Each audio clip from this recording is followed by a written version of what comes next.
This podcast is produced by Northwest Michigan Community Action Agency.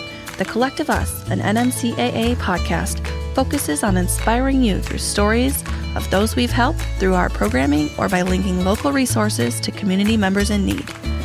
Join us as we learn about the programs offered through NMCAA and how we touch people's lives every day.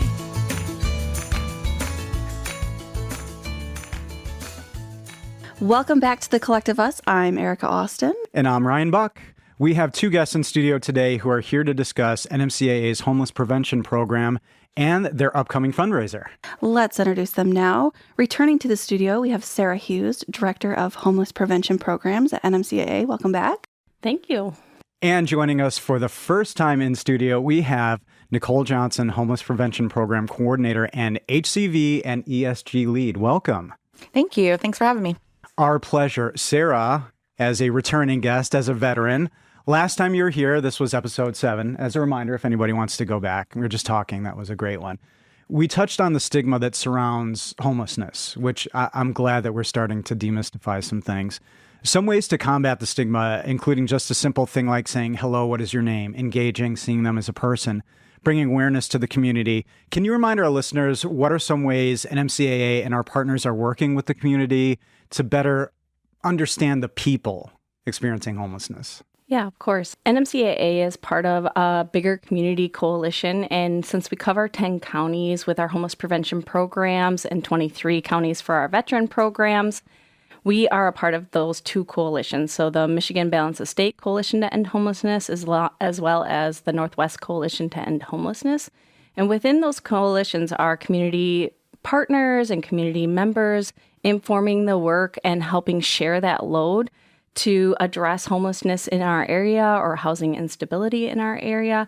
And we also really take into that factor of having people with lived experience on our boards and on our coalition panels to inform the work and tell us, like, where are the gaps in our systems and how can we improve the way that we mediate and talk with clients as well as meet their needs. That's interesting. The lived experience on the board specifically, if I can ask about that, is that something that, can you articulate a little further on what that means? Yeah, so in the last couple of years, we've really been pushing across our coalition in our region to have a more equitable system and make sure that we're inclusive and understanding of the population we serve. And as, social workers or managers, we are not in those trenches. We don't know what it's like to be homeless. Even if we've had housing instability or even a bout of homelessness, some of our workers have that lived experience.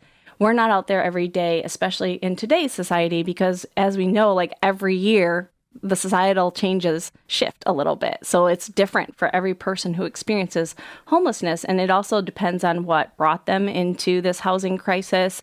So really getting the feedback of those people who are living in those woods or in the shelters or, in a campground, it's really important to see what their experiences are like to make sure that we can meet their needs and make sure that there aren't inequities. And that's the really important thing, is we need to make sure that we're meeting people where they're at and not where we think they should be, because we can't depict what they're doing in their lives or how they're solving their problems or how they're living through their crisis, because we are all different humans and we all have different experiences. And even if we experience the same crisis, we experience it differently because we're different people.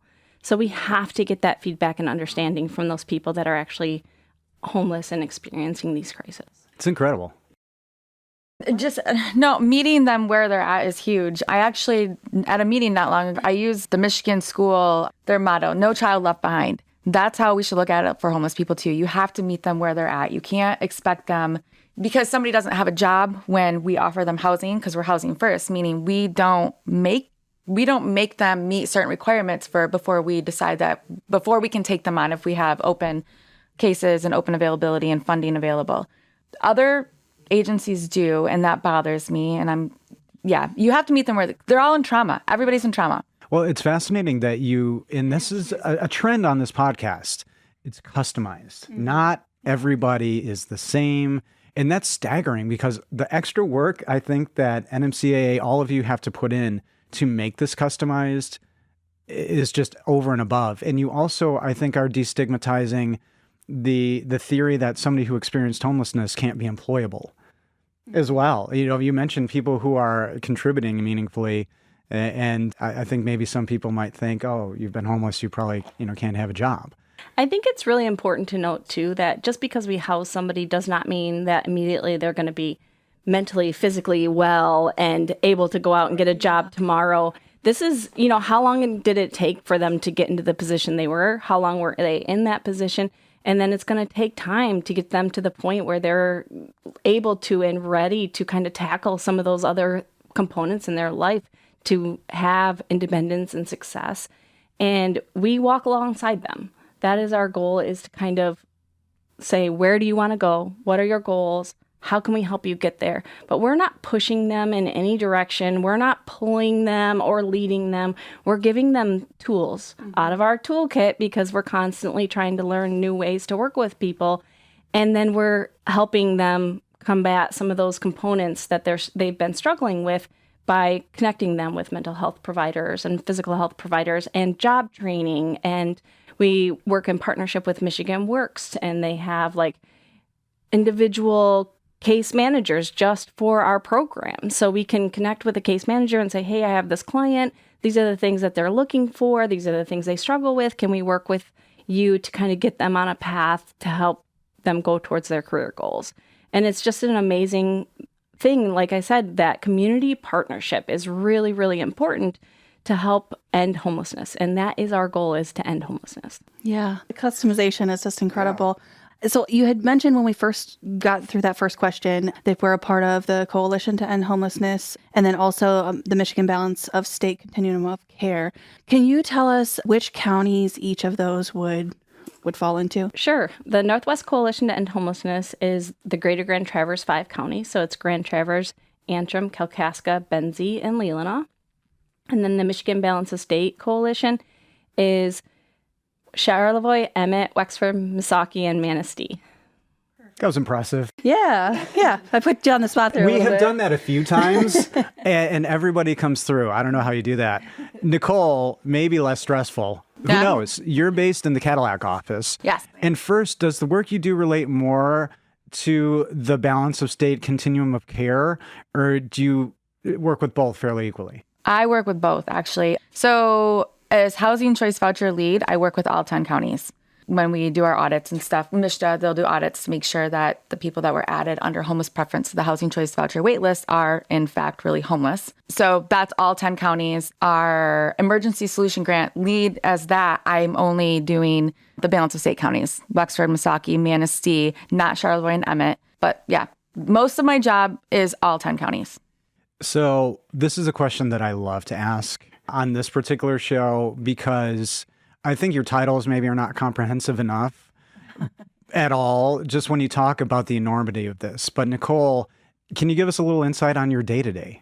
What's the minutia? What's even some of the boring stuff? Talk to us about what your day looks like. The audits are really boring. I mean, they are. But starting with the boring thing. So when I get an audit, they do it monthly. So the beginning of September, I'll get the August. And that's everybody who's been added to the Housing Choice Voucher waitlist under homeless preference in all 10 counties. And I have to go into our system and pull their verifications of homelessness. I have to make sure the releases of information are signed correctly. And within a year, it can't be over a year old, or we have to get a new one. I have to make sure that the dates on the verifications of homelessness are meeting up with the same date that they were added to the list, because you only have 10 days from the date of a verification of homelessness to get somebody on the Housing Choice Voucher waitlist under homeless preference.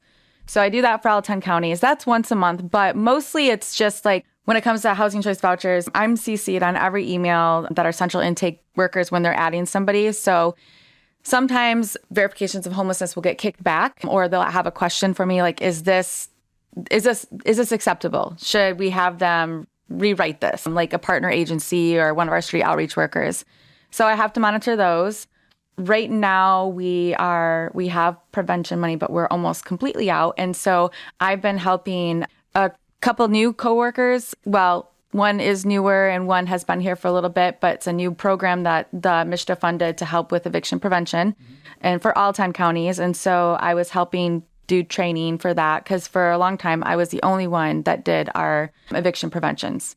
So I helped train for that or helped train them. And training means, is that live? Is that over Zoom? So you're tutoring groups of people? So you're a teacher as well? You're a... I guess. Yeah. So, I mean, it started out, well, some of it's over the phone, over email, Zoom, Teams meetings, but then we started going to eviction court in Wexford County, which I wish every single county court would do what Wexford County, what the judge does there. Judge Van Alts is her name. And she has implemented this really good system to direct people who are facing eviction and connect them with resources. Not every county does that. And so this is something that they don't need to do. This is a they don't need to do it. So what happened was my coworker, Adam Travis, he was at a meeting this spring, I want to say March. And it was some sort of, I can't even remember what the meeting was, but it was a community like outreach type of meeting. Judge Van Alts was there.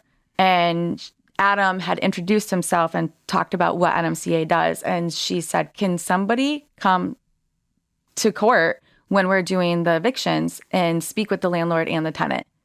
Come to court, like a real court of law. Yeah. Then this was at an event, and this was a networking type of thing that your colleague did. Yeah, and Adam's really good at doing that. But because I do mostly of the preventions, he asked me if I would team up with him to do it. And so the first couple of times it was him and I both, and then it was just me. And then we got our new workers for our SIRA program, and then I started training them at court. Like I would sit in there and we would listen to the landlord-tenant cases, and I'd be like, okay, we can't help this person, and this is why we can't help this person. Because just because they're facing eviction doesn't mean we can help them. We have, they have to, the rental has to meet fair market rent value. They can't be more than 6 months behind. We can only pay 3 months or 3 months moving forward. It equals 6 months. It's an income eligible program, so we have to check their income. If they're facing eviction from Section 8 housing or they have a voucher, normally we can't, but there are certain stipulations with this new funding that they gave us. So so I trained her while we were in court. Amazing. It's so like inventive and and totally different. It's something that is, networking and listen, everybody out there, learn how to network and relate to people. But that's led to a real thing that is helping real people. Yeah, that's so cool. Yeah. It's been great for both sides. Judge Van Alts is super happy with NMCAA, and she's really glad that, and it's actually the woman, Carrie Posey is her name. I don't go to the courts anymore because she's handling it all on her own and she's doing great. She has been talking to the other counties about what Judge Van Alts do, and Judge Van Alts is actually willing to talk to the other judges and say, like, this is how you should do it. So. Movement. Yeah. That's how a movement starts. That's amazing.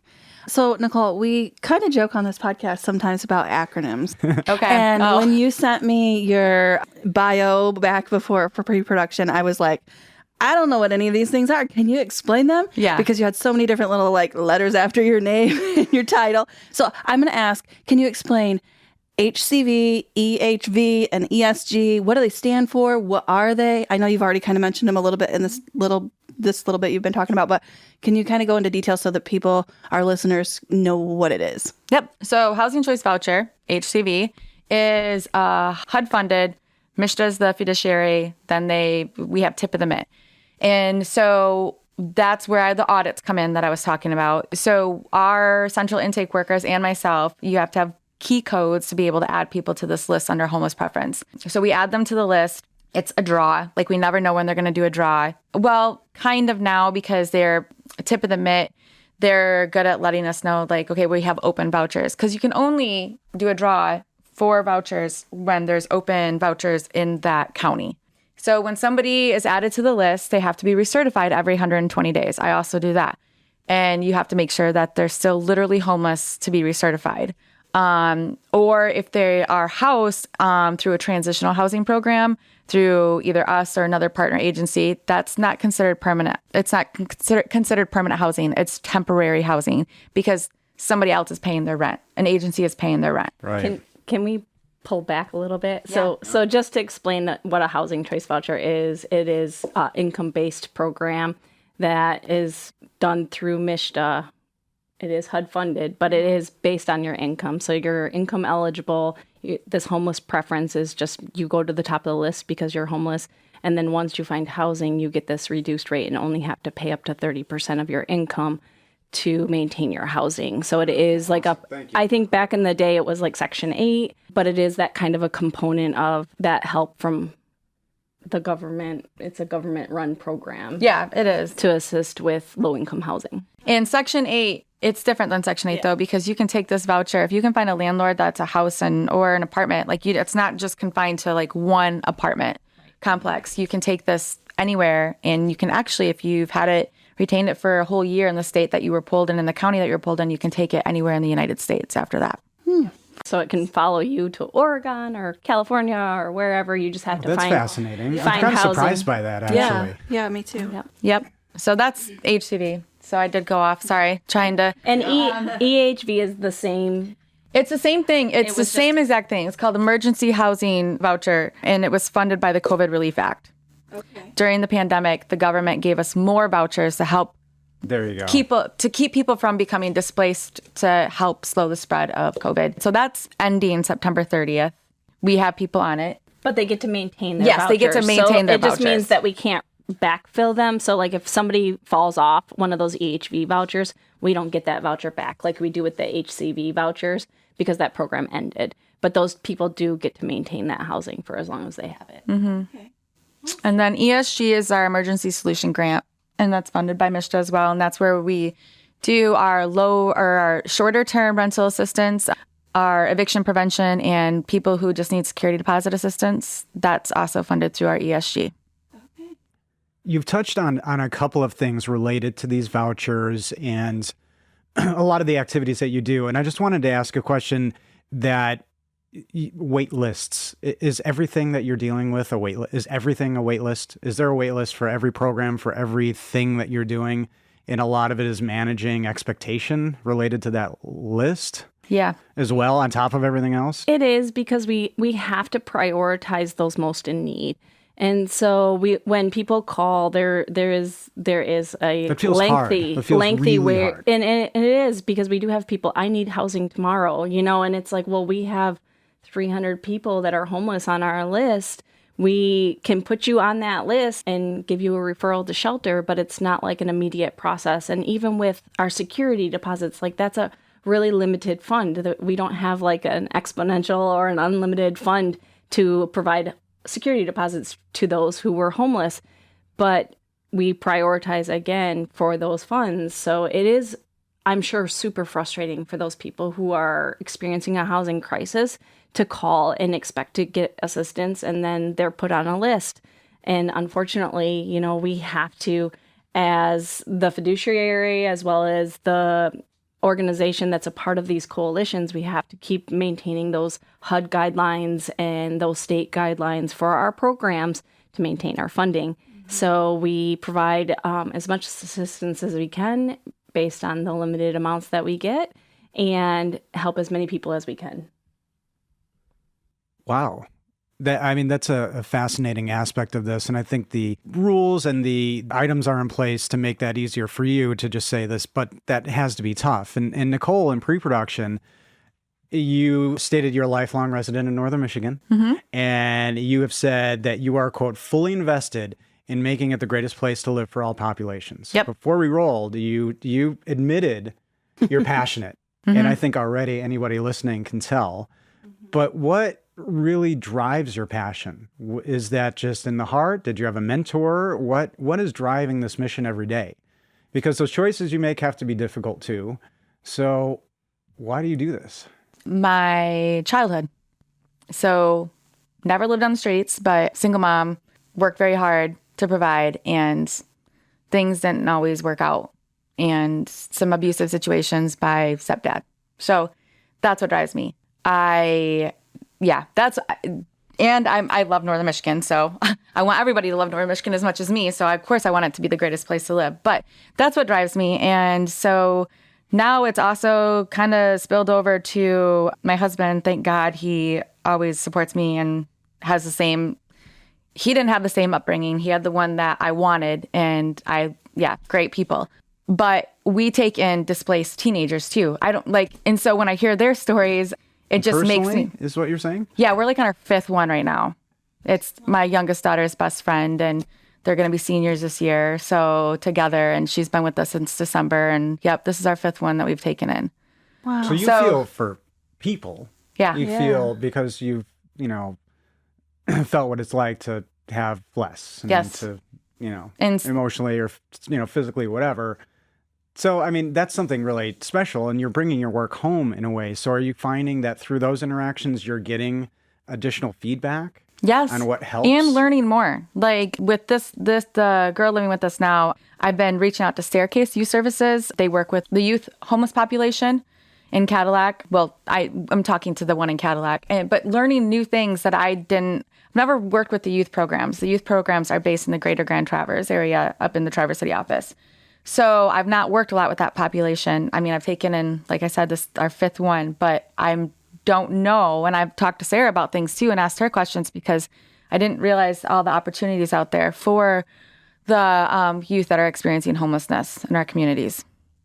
So thanks for sharing your story. You're in the right place. Yeah. Thank you. Does it feel like it? It feels like it from this side. There's days that I kind of had some secondhand trauma, and I don't want to make it sound like but going back, I got away from case management for a reason because I wanted to reach out and do other things and bring awareness. And I was kind of honestly burnt out. I had been doing case management for a little over 6 years.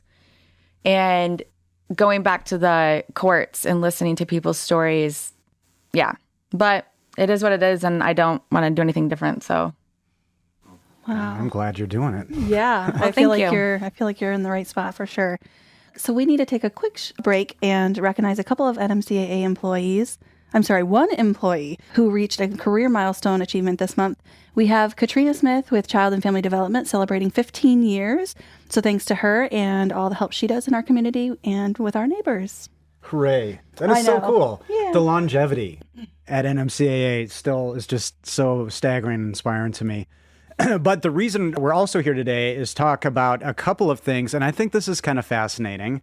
November is Landlord Appreciation Month.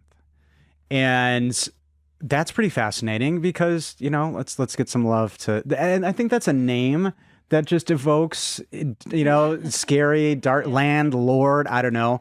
But I think we're trying to turn that around. So Sarah, does NMCA do anything to celebrate this, and why is it important?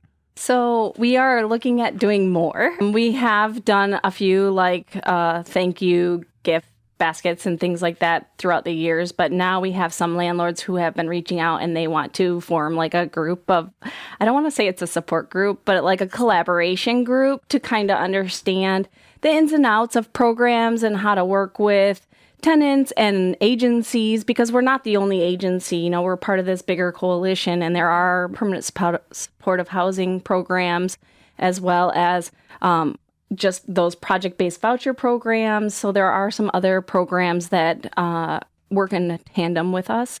And really keying in on those landlords is so important, because even though the clients are our focus, and I'm never going to tell somebody they're not, we're there to put our clients' needs and their wants and what will work best for them first. But we can't do this work without landlords. And landlords are like this linchpin. If we don't have landlords, we don't have housing, and we can't house the homeless. Mm-hmm. So really helping landlords understand the aspects of our programming, how we can support them as well as our clients, and then the movement that clients make through program, and how to just do those simple things like tenant mediation and how to be a good tenant. Those things that we kind of work with our clients on are really important to inform landlords. And then those components of being able to actually pay rent for 12 months or 2 years, or in some cases 3 years, and then PSH forever. It could be forever. Sometimes people do graduate out of PSH, but that is a permanent supportive housing program. So that is something that is long-term. But just having those relationships with landlords is so important, because they do support our clients, and they give our clients those experiences that maybe they never had before. Yeah, I know that in the past, you and I have talked about how to reach out to more landlords. I'm glad to hear that they're so supportive and are looking to kind of collaborate together. That's really, really... And I bet they're happy with the work that you're doing as well, because a good, adjusted, and paying tenant is good. And there are landlords and organizations who do want to learn more from their end and want to help as well. There sounds is like. a landlord association in here in Greater Grand Traverse, and I did a presentation maybe 6 or 8 months ago, and it was really great because there were a couple people at the meeting who have our clients housed with them. And even though they had like some struggles with clients, they absolutely said, we would continue housing with you. We will continue to work with you. You guys are amazing, and you always step in and help out and fix whatever the problems are and then work through that with the client. And even if somebody does have to be evicted, you work really hard to make sure that it's a process that is workable for both the client and the landlord. And it is just really important to keep those relationships and that respect between the client, like really respecting those clients and making sure that they get that support from their landlords, because that's a whole new relationship sometimes. Some people have never had a landlord, and then they go into housing and they're like, I don't know who to call or what do I do in this case? And so that's really an important process. Good point. So you've got testimony from landlords telling the other landlords, hey, these guys are good to work with. That's really powerful. I think that's awesome. So the other important thing that we're here to talk about today is the upcoming fundraiser that you guys are holding. It's to acknowledge Homeless Awareness Month. We're calling it Comedy for Community. So Sarah, give us some of the details on that. So this is our second annual Comedy for Community. Last year, we got an opportunity from the truck stop through Nicole and her connections, but they offered to put on networking. Comes back. They offered to put on the event and provide the food at no cost, so that the funds that we raise truly go to the homeless population and the people that we serve. And the event is dinner and a comedian. There's an opener as well. And we also are having a silent auction this year. And the event is on November 4th at 6 p.m. So keep an eye out for those ticket sales and any donation opportunities, because this money really truly goes to the people that we're serving, and it helps bridge those gaps between programs and client needs. Yeah. So I just want to do a little bit more detail. So we have an opener. Her name is Kim Cook. She's out of Grand Rapids, I believe, right? And then Brian Atkinson, is that how you say his name? Atkinson is the featured comedian. He's also out of Grand Rapids. I don't know much about the silent auction, but I know that it's new this year. We're excited about that. Hopefully it'll bring in You love a silent auction. Yeah. That's good, because that gets that eBay mentality going, that little competition. The eBay mentality. Because nobody likes to lose. So all of a sudden it's like, I just paid $900 for a thimble just because I didn't want to lose to somebody else. So Yeah. bravo. So hopefully we have some great items for that lined up. We'll know more as we get closer. And then doors open at 6. You already mentioned that. Dinner's at 6:30. The show starts at 7, I believe. Does that sound right? Yeah. So dinner's included with the ticket price. We already talked, it was at the truck stop in Cadillac. I do want to say it's Yeah. not, okay, the truck stop was there first, and then they opened the venue. So it's, Right. Okay. yeah, venue. owned by the same Yeah. people, but they call where all the events take place. It's called the venue, and it's right next to the truck stop. So Okay. So we'll be in the venue. Yes. But at the truck stop, if you're aware of Cadillac, that's in the same vicinity.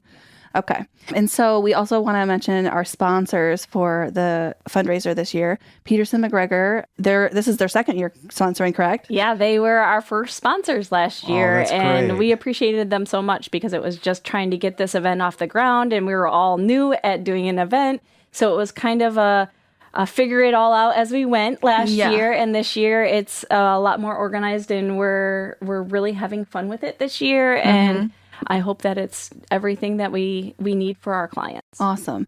And we also have a couple of new sponsors this year. Forest Area Federal Credit Union has stepped up to be a sponsor. Susan Rouser, is it Susan Rouser with State Farm or Susan Rouser? I don't know how you... Susan Rouser, State Farm. State Farm, okay. And then also Bright White Dental out of Manton. That's awesome that we've got 4 sponsors That's this year. exceptional. And cheers and thanks to them. Yes, That's wonderful. thank you so much to all of them. So yeah, that should be a fun night. I think that's a really interesting, when you came to me with this as a marketing, like, hey, I need some help with marketing this. I was like, what a fun idea Sure. to get some funds. Absolutely. And when we're talking about something that's not such a laughable topic, being homeless prevention, and then having some kind of like fun with it, and not really fun with it, but you know what Yeah, I'm saying? absolutely. Like having a fun night to kind of raise It's a funds is celebration cool. of the activity to end the problem, So Yeah. there's stigma around these things, a fundraiser. It's not celebrating a problem. It's celebrating the efforts going in and everybody coming together. And this is a way to do it. I mean, get those beta endorphins going with laughter, and checkbooks hopefully will open, and somebody spends $900 on a thimble. I don't know why there would be a thimble at a silent auction. And super fun way to raise money for a great cause and to get people together to network, and you never know what happens. Where can somebody go to buy tickets? Because there's an advance price and a price at the door, right? Right. So our tickets will be available on Eventbrite, and we'll make sure to put out the codes and everything you need to know on our websites, as well as we'll share them in media releases and things like that. So social media. Yeah. Also. So just kind of be aware that it's coming, and it's November 4th, and it's going to be a great night. And if you have ever worked social work, you know that we need that comedic relief. And we all have real crazy personalities and senses of humor, I think, because it helps us work in the environment we work and support the people we support, because it is, as Nicole said, like there is a lot of secondhand trauma and things like that happen. And our goal is to, support all those people that we work for, including the community as well as each other. Yeah. So this month being November, we really like to bring awareness, not only just because it is Homeless Awareness Month, but bring awareness to the community about the people experiencing homelessness, highlighting the upcoming winter season, the season of holiday giving. What are some things that these people experiencing homelessness need to prepare for, or what kind of things do they endure during the winter season that's different than, obviously, like we talked last time about summer, tents and things like that? What are some of the winter things that they need to prepare for? So within our 10 counties, we do have some seasonal shelters. So do be aware of wherever you're at if there's a seasonal shelter, because staying outside is not the way to work through any kind of season in the winter. And we want to make sure that people are safe and warm and fed. So make sure that you connect with us so that we can direct you to your nearest shelter. And most of the seasonal shelters have pretty big capacity, so they tend to be able to take in whoever is homeless in the winter months. Nicole, I'm going to kind of let you have to move forward with this. So with the seasonal shelters, you have to be there at a certain time at night. It's not open during the day. You have to be there at a certain time. And if you're not there by that certain time, the doors are locked. And they have to do that for safety reasons, And warming centers are popping up. There's one in Cadillac now. I believe that weren't they doing one in the Petoskey area? Mm-hmm. So that's huge for this area as well, because a lot of the shelters, except for the domestic violence shelters, even our permanent shelters, you can't be there during the day. You have to go out in the community. And so in the wintertime, that's harder. The shelters are big, but in the wintertime, they're full. So they need, people who are in northern Michigan during the winter and they're homeless. There's a lot of tent sleeping still. There's, people who think that they're not sleeping outside. They are. Yeah. It's happening. I'm going to ask a naive question. Why can't you be there during the day? What is staff? Funding staff. Like there's not capacity to keep those shelters open all day long. And they do have warming centers. And I think it's important to talk to the people in the community as well as the people who are working at the shelters to find avenues to go out during the day, because there are very friendly areas, especially, in the 10 counties that we serve. Like there's, I know in Greater Grand Traverse, a lot of people have access to the library as well as some of the shops downtown. Libraries are huge. The Brew was doing coffee, pay forward a cup of coffee for a long time for the homeless population. So if you go and you say, hey, can you give a coffee to the next person who comes in who needs it? So there are people who are aware and businesses that are aware that support our local community. So really just talking to the people that you're sheltering with as well as the workers and finding out you need to have a game plan during the day because it's cold. Yeah. And you don't want to just sit on the sidewalk. Yeah. So, talk to people and get support from your street outreach workers and work with them. Yeah, they need to find out I don't know if this is the right terminology, but what businesses and centers are homeless friendly. The ones that are willing to let them come in and get a cup of coffee, or the restaurants where there's funds where if you go in, you say you need a hot meal, you don't have money, people put money in a fund because there are restaurants in several of the counties that we serve, in the libraries. And yeah, it's important. Where's that information housed? If somebody, is that a problem because it's not centrally located anywhere, so you can't find what businesses we're working on a guide. There's a committee, a program. Yeah, there's a resource committee at MCAA, and they're working on a guide to help with this. And part of my job is finding all of this stuff in all 10 counties. And I've got quite the list going already. So probably a good couple more months maybe before it's out, but it's happening. So, but I mean, and that this may be late, but if somebody hears this and you are a business that provides resources, they should reach out, hopefully, and to NMCAA. Please. Yes, because we can add them to our guide. Awesome. That's fantastic. The resource guide. I think you'd be open to newer and even expanded ways that businesses are helping those who are unhoused. I think it's really important to note that they're out there. Like, I hear a lot of times, well, Traverse City doesn't have a homeless problem.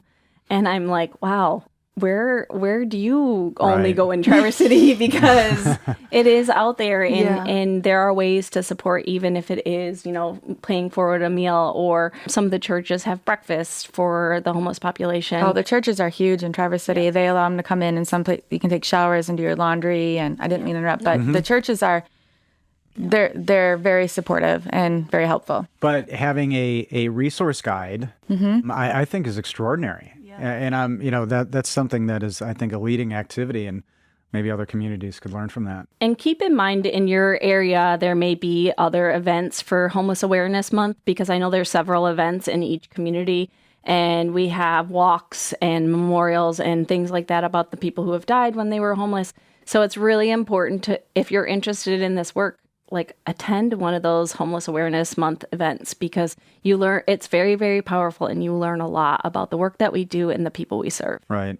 Well, if anybody is compelled by this, how are there ways for individuals families to get involved, to volunteer in the work that you're doing, to donate to, those warming shelters? Could business sponsor one of those down the road, big picture? How can individuals get involved to help? I mean, if they're not just opening their door and saying, come on in like you do, Nicole. There's so many different lead by things. that example too. Any of those things that you just you kind of just suggested, if you want to get involved, then you need to reach out to us for sure. And I think we could come up with, together, anybody who wants to work with us, we could come up with all sorts of different things that you could be helpful. Or that could be helpful. Donations, because, you talked about funding. And depending on the donation, we'll work with you to figure out a great place for that, because, some areas have a basic needs coalition who helps people that are literally homeless on the streets meet their needs. And then there's other agencies that do different work. So it just depends on what your donation is, what you would like to do, and we can help connect you. Right. So you're welcome to email me, call NMCAA, and the secretary will route you to me. But yeah, we'll help you figure that out. And each community has different things. And I want to point out, though, the smaller communities, they don't have what Traverse City has, So we get people coming from the smaller counties to the Traverse City area because there are more resources. So that's always a need, too, to help support provide more support to the smaller counties and smaller communities that we serve in Region 2. And I want to make sure, you were mentioning call me, but I want to also make sure we mention the 800 number again. I know we mentioned it last time you were on. So this 800 number is for someone who might be facing homelessness, or potentially maybe someone who wants to help someone facing homelessness. And that number, first of all, is 1-844-900-0500. Sarah, can you remind our listeners who calls that number, who should be calling? I kind of just mentioned it, but then also when you answer, who's on the other line? Who's on the end of the line? So it is a call center, and it is not answered live. Okay. If you are literally homeless or facing homelessness within the next 24 hours, so if you don't know where you're going to sleep tonight, call that 844 number. We'll help you get a referral to shelter and a street outreach worker. And if you are facing imminent risk of homelessness, so say you have an eviction order, then you can also call that helpline. The calls are all returned within 24 hours. business days because we don't work on weekends, but it is manned from 7:30 in the morning till 4:30 in the afternoon. And you can call regardless of your status or, like veterans, youth, adults. There's no limit. Like, we don't have any criteria. If you're homeless and you need help, then call that number. Sarah, we asked you the hard-hitting question last time, so now it goes to Nicole. This is a favorite one of mine particularly. So before we wrap things up, Nicole, I'm going to ask you the hard-hitting questions today. So if you had one wish for the Homeless Prevention Department and NMCAA, what would it be and why? And if you could pick one celebrity spokesperson for this part of what you do, who would it be? So one wish would be more affordable housing. That is my wish. We need more housing, like everywhere. Everywhere needs more I want affordable housing. And I have to pick If you could pick a celebrity spokesperson for this part of NMCAA, so it's your celebrity spokesperson okay. to help champion this cause, hopefully as passionate as you, who would it be? Tom Hanks. Wow. Right out the gate and brilliant. Yeah. I think he probably could maybe put a dent in ending homelessness if he put his mind to it. Do you have a why? He's my favorite actor. Okay. And I follow him. And I mean, yeah. I've read a lot of goodwill. I've read what he's done for other people. And I'm obsessed with war movies, and he's been in a lot of war movies. And I think he's a great human too. Yeah. So that's a really good one. That was so fast. I was like, wow. Like you were prepped for it. Well, I hope he hears it and reach out, because you can call various numbers. And does he Twitter or whatever? We could put the link for the podcast. Get back at us. So I just want to make sure, confirm the ways we can donate, volunteer, or reach out. So Sarah, do you happen to have those handy, those numbers, or? Yeah, I mean, you can email me at shughes@nmcaa.net. And you can call our main office for NMCAA, and they'll send you to my extension. Perfect. Yeah, actually, I think I have that number here. Hang on one second. It's 231-947-3780.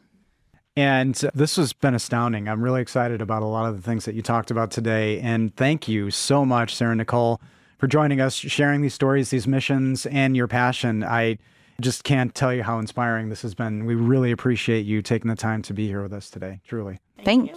Yes, thank you. This was fun. So don't forget, we'd like to share your community stories regarding NMCAA. If you have a story you'd like to share about how NMCAA has impacted your life, send us an email at collectiveuspodcast@nmcaa.net.